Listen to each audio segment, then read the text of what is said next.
Saudações, meu nome é F. Farias, eu sou professor e filósofo e essa é mais uma aula, com o tema da extensão do tempo e do espaço, mais uma aula da nossa série de aulas de filosofia. Se você gostar do conteúdo, clique aqui embaixo em curtir, se inscreva no canal, ative o sininho também para ser notificado dos próximos vídeos, ok? Então esse é o tema de nossa aula, da extensão do tempo e do espaço, O quanto extensos são o tempo e o espaço. No caso do tempo, seria o tempo infindo no futuro ou ele se encerra em algum momento? Seria o tempo infindo no passado ou ele também tem um início absoluto?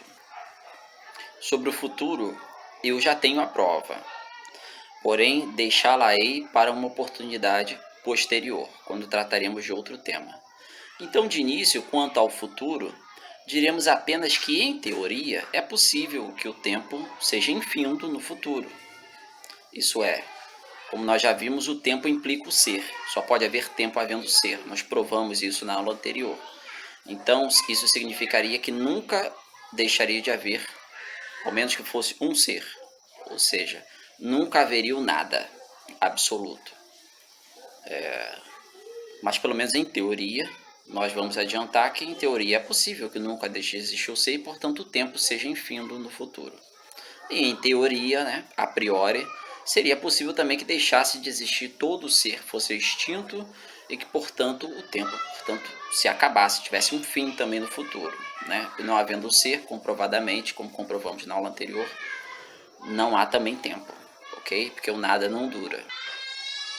Porque o que mais nos interessa neste momento é saber se o tempo é infindo no passado, se é infindo ou não, Então testemos aqui nós daremos não um argumento do mais verossímil, novamente, mas uma prova, Nós estamos a utilizar aquele critério que é o preferenciável, que é o critério da prova, que exige prova, É o critério cético, O ceticismo, nós provamos que a tese cética estava equivocada, a tese correta era do dogmatismo, porque o ceticismo dizia que dizia que era impossível o conhecimento, visto que nada pode ser comprovado com rigor, Então nós já apresentamos algumas provas, alguns conhecimentos que foram comprovados com rigor, apresentamos as provas, que portanto a tese cética estava equivocada. Mas nós utilizaremos o critério exigente que os céticos estabeleceram, que é o critério que exige prova rigorosa. E a prova nós definimos como a informação cujo contrário é impossível. Se o contrário é impossível, não tem como aquela informação ser falsa, Então vamos testar se seria o passado infindo. Se o passado for infindo, então ele nunca acaba. Em primeiro lugar, essa tese de que o passado é infindo é uma tese que foi defendida durante milênios na história da filosofia, na história do pensamento e até entre os leigos, por aqueles que, entre filósofos e leigos, foram materialistas, Os materialistas, que são ateus, não creem, materialista não crê na existência de Deus também. Além de crer que tudo é matéria, crer também que Deus não existe, já que Deus é um espírito, por definição. Então, não creem que Deus existe e que, portanto, criou o mundo do nada. Então, ante a pergunta, então como surgiu o mundo? Eles dizem que o mundo existe desde sempre, é eterno, é infindo no passado e desde agora. Ele não surgiu, ele sempre existiu, sendo infindo no passado. Então, essa é uma tese materialista. Nós iremos dar a prova se isso é real ou não,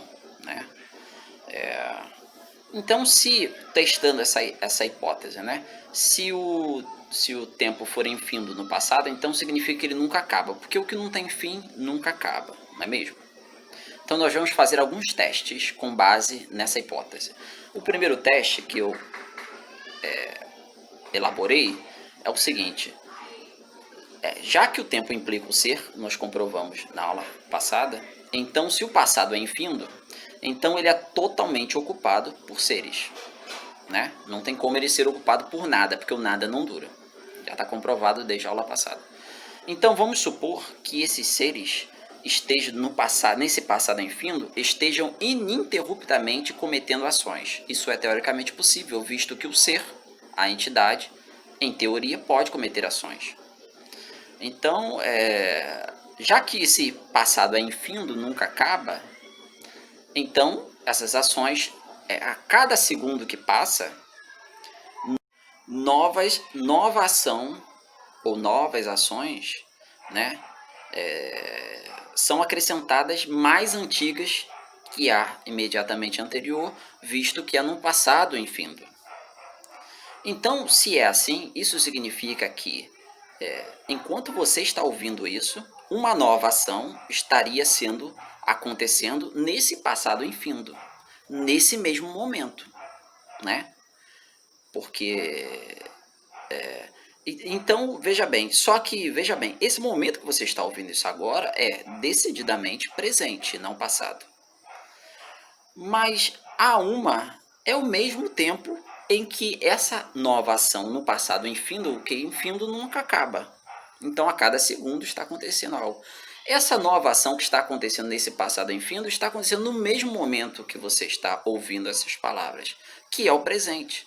Isso é o mesmo que dizer que passado e presente é a mesma coisa. Fere o princípio da não contradição, portanto tem de ser falso. Então isso é uma prova de que é impossível, mesmo em teoria, que o passado seja infindo. Ok?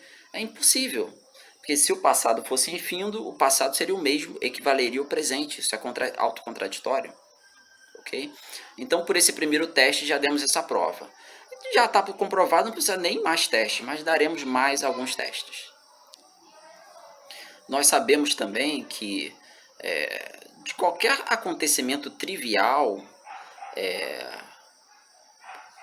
grandes consequências, importantes consequências podem acontecer no futuro, né? Imagina, por exemplo, que uma moça está viajando de trem e o trem para numa estação que não é o destino final dessa moça, e é dada a notícia pelo maquinista que o trem deverá ficar parado ali por algumas horas para fazer manutenção, aconteceu alguma falha, e que os passageiros poderiam ir dar uma volta, ficar um tempo naquela cidade. Então, com aquele tempo, ela vai passear pela cidade e conhece um rapaz, e se enamoram, e trocam número, e depois de um tempo eles se marcam um encontro, se casam e têm filhos. Imagina se aquele trem não tivesse parado ali por um acaso, né, por um acontecimento da fortuna, né, do destino, provavelmente aquelas crianças não iriam nascer, né? Então imagina se o passado é infindo, ainda testando essa hipótese, já está comprovada falsa, mas dando mais uma prova de que ela é falsa. Então, se a cada segundo uma nova ação pode acontecer no passado infindo, então imagina que aconteça alguma ação nova, né, no próximo segundo, que cause uma alteração tal, por mais trivial que seja essa ação, que faça com que os teus pais, por exemplo, não se conheçam. Se os teus pais não... que é passado, é presente, né? Já vimos, é presente e passado ao mesmo tempo, mas também é passado. Se é passado, então o momento em que teus pais se conheceram vem depois, é futuro daquilo. Então, por mais trivial que seja essa nova ação, ela faça com que no futuro dela os teus pais não se conhecessem. Se os teus pais não se conhecessem, você já não poderia nascer. Você só pode nascer dos teus pais. O que aconteceria, então, nesse momento contigo, que está agora no presente? Você simplesmente desapareceria, porque essa nova ação tornou impossível que no seu futuro, no futuro dessa nova ação, os teus pais se conhecessem, você se desapareceria? E o que aconteceria com os teus próprios filhos, que dependem de você também para nascer, porque só podem nascer de você e da mãe deles? Também desapareceriam? É outra evidência que prova, né, que essa tese de que o passado pode ser infindo é ilógica. Isso é absolutamente impossível, né? Nós já vimos que o tempo é real, mas agora nós estamos comprovando que o passado infindo é impossível, né? Agora nós temos o teste 3, né? Um grande teólogo cristão muito conhecido, chamado Agostinho de Hipona, né? Que foi também foi um grande teólogo, teve conhecimentos de filosofia, um grande teólogo da cristandade, tanto católica quanto evangélica. Ele estabeleceu um conceito de eternidade que seria um tempo fora do tempo. Seria o tempo em que Deus habitava, do conceito dele. Deus seria transcendente, né, ao nosso mundo e transcendente ao nosso tempo. E nessa eternidade de Agostinho, essa eternidade de Agostinho, seria um tempo fora do tempo, que seria como que um tempo eterno no futuro e eterno no passado. E nós aqui estamos provando que é impossível um passado infindo, né? Então, de modo que já está comprovado que essa tese agostiniana de eternidade tem necessariamente de ser falsa, mesmo se apelar para Deus, né? Porque nem mesmo Deus pode burlar as regras da lógica, né?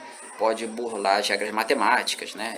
Porque, em teoria, seria impossível um passado infindo, né? Conforme nós já provamos. Mas eis uma prova baseada nessa tese agostiniana, que comunga dessa visão materialista também, do passado, da tese do passado ser infindo. Imaginem vocês que o passado é infindo, da eternidade agostiniana, Deus habita esse passado infindo, Deus esteja todo o tempo a realizar ações, todas essas hipóteses são teoricamente possíveis. E Deus é onipotente, portanto ele tem capacidade de tudo, inclusive de lembrar da sua ação mais antiga. E já que a sua ação mais antiga é a antiga e, portanto, é a passada, então ele pode se lembrar, já que é passado. O que é antigo é passado. E Deus é onipotente, ele não tem problema de memória. Ele pode se lembrar da sua ação mais antiga. E então alguém pergunte a ele, Senhor, e ele esteja todo o tempo a praticar ações. Lembre-se disso. Então alguém pergunte a ele, Senhor, qual foi tua ação mais antiga? Qual foi a primeira coisa que o Senhor fez? A mais antiga que o Senhor fez. Como a mais antiga está no passado, ele já fez. Então ele pode se lembrar. E pode se lembrar também qual que é a mais antiga de todos, visto ser ele onipotente. E ele decide revelar com sinceridade para a pessoa que ele perguntou qual é a sua ação mais antiga. Então ele diga a sua ação mais antiga, dada a sua onipotência. Mas veja que chamemos de A essa ação mais antiga que ele disse, pela sua onipotência. Mas veja que se o passado é infindo, já que o passado é infindo, esse é o teste, e já que ele está todo o tempo a praticar ações ininterruptamente, o que é teoricamente possível, assim que ele disse que foi a ação A mais antiga, no segundo seguinte ele já realizou uma ação mais antiga ainda no passado infindo. De modo que então ele teria ou mentido, que aquela foi a mais antiga, porque na verdade a mais antiga agora já é outra, B, não A, ou então ele não seria onipotente, ou seja, não foi capaz de se lembrar da que era verdadeiramente a mais antiga. Então vocês vejam como essa hipótese de um passado infindo incorre em absurdos, em autocontraditórios, de modo que, portanto, nós provamos, não apenas argumentamos de maneira verossímil, persuasiva, nós demos a prova de que o passado não pode ser infindo, de modo que o passado ele tem um fim, ou seja, que o tempo possui um começo. O passado não é infindo. E já que o passado não é infindo, portanto o ser, que está implicado no tempo, não existe infinitamente no passado. O ser possui um começo. E antes do ser? Não existe um antes do ser, porque, entre aspas, antes do ser, falando didaticamente, existiu o nada, e o nada não dura. Então não é um antes, porque antes implica tempo. Né? O tempo começa com o ser, como nós já provamos na aula anterior. Ok? Então essas foram as provas dadas acerca da extensão do tempo, se assim podemos dizer, extensão do tempo, né? Se é infindo no passado, se é infindo no futuro.